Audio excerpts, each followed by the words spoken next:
मैं आपको दुर्गा सप्तशती के पहले अध्याय का पूरा विवरण, जैसे कि पुस्तक में दिया गया है, विस्तार से बताता हूँ। इस अध्याय को प्रथम चरित्र कहा जाता है और ये 3 अध्यायों 1, 2 और 3 के पहले भाग के रूप में जाना जाता है। पहला अध्याय, मधु कैटभ वध। इस अध्याय में ऋषि मार्कंडेय और उनके शिष्य के बीच संवाद के माध्यम से एक प्राचीन कथा सुनाई गई है।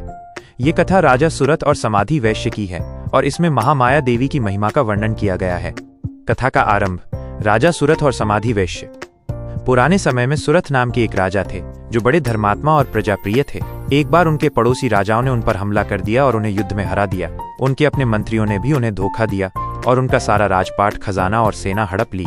राजा बहुत दुखी हुए और शिकार के बहाने अपने घोड़े पर सवार होकर अकेले ही जंगल में चले गए। राजा जंगल में भटकते भटकते मेधा ऋषि के आश्रम पहुंचे। ऋषि का आश्रम बहुत शांत और पवित्र था, जहां कोई भी जीव किसी दूसरे को नुकसान नहीं पहुंचाता था। राजा वहां कुछ समय रहे, लेकिन उनका मन बेचैन था।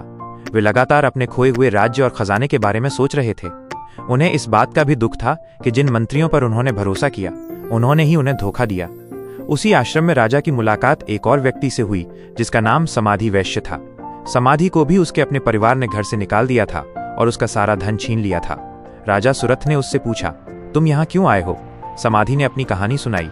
राजा ने वैश्य से कहा, तुमसे तुम्हारा सब कुछ छीन लिया गया है, फिर भी तुम्हारे मन में अपने परिवार के प्रति इतना मोह क्यों है? समाधि ने भी राजा से यही सवाल किया, आप अपना राजपाट, धन दौलत और अपने मंत्रियों को खो चुके हैं, फिर भी आप उनके बारे में क्यों सोचते हैं? हम दोनों ज्ञानी होते हुए भी मोह में क्यों फंसे हैं? महामाया का रहस्य। दोनों ने मिलकर मेधा ऋषि से अपने सवालों का जवाब मांगा। मेधा ऋषि ने मुस्कुराते हुए कहा, ये सब महामाया की महिमा है। यह वही देवी हैं जो इस संसार को बनाती हैं और चलाती हैं। वो योग निद्रा के रूप में भगवान विष्णु के नेत्रों में निवास करती हैं और उन्हीं के प्रभाव से सारा संसार अज्ञान के बंधन में बंधा हुआ है।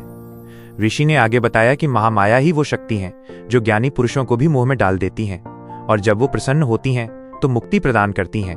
वह सभी प्राणियों की ईश्वरी हैं। मधु और कैटभ का वध। इसके बाद ऋषि मेधा ने महामाया के पहले चरित्र का वर्णन किया। उन्होंने बताया कि सृष्टि के आरंभ में जब पूरी पृथ्वी पानी में डूबी हुई थी, तब भगवान विष्णु शेषनाग पर सो रहे थे और वे योग निद्रा में लीन थे। उस समय उनके कानों के मैल से मधु और कैटभ नाम के 2 राक्षस पैदा हुए। उन राक्षसों ने भगवान विष्णु की नाभि से निकले कमल पर बैठे भगवान ब्रह्मा को देखा और उन्हें मारने के लिए आगे बढ़े। ब्रह्मा जी ने देखा कि भगवान विष्णु गहरी नींद में हैं। तब उन्होंने योग निद्रा महामाया की स्तुति करना शुरू किया ताकि वो भगवान विष्णु को जगा सकें। ब्रह्मा जी की स्तुति से प्रसन्न होकर देवी योग निद्रा भगवान विष्णु के शरीर से निकल गईं। योग निद्रा के बाहर आते ही भगवान विष्णु जाग गए। भगवान विष्णु ने दोनों राक्षसों को देखा और